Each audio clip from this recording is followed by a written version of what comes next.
Sağ olun dostum.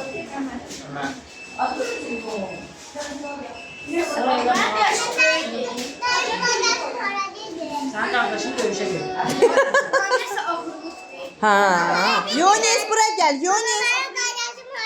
Bak indi vurmağa gedir də. Part eləcək orada öldürəcəklər. Ha, gəlin burada durun, şəklinizi çəkək. Ömər, buradan belə bizə baxın. Yox, mənə baxın. Ha, şəkil çəkim sizin. Mənə baxın ikiniz də. Yusuf tapancağı götür də əlinə. Ömər sən də tapancanı götür. Açıl da, böyürdən vurursunuz, açılır ay bala. Ay, sağ baxın. Bura baxın.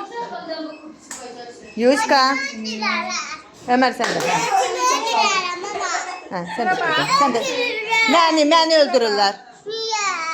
Ay, yalan danışıram amma. Buradan zarafat eləyirəm. Kimə öldürürüm ama ora? Kimə öldürürəm? Bu qaydada ateş ata bilirsiniz. Yəni xalq kazanırlar. Daimi olaraq bu stadyuma başlı olmalıdır. Bu daimi başlı olmalıdır. Önəmli ateş atırsınız. Müraciət etməyiniz, amma bu hissələrə, yəni işıq yanan hissələrə yaptıra bilərsiniz. Xalq kazanmaq istəyirsiniz. Bax, işıq yanır, işıq yanır, işıq yanır. Ancaq bu hissələrə olaraq bilərsiniz. Öləndə 5 saniyə işləyib sönür. 5 saniyədən sonra yenidən başlayır. 2 dəqiqə ərzində Eləmə, Yuri. 10 saniyə ərzində, 10 dəqiqə ərzində dostum, saysız ölə bilərsən. O fərqi yoxdur. Vay.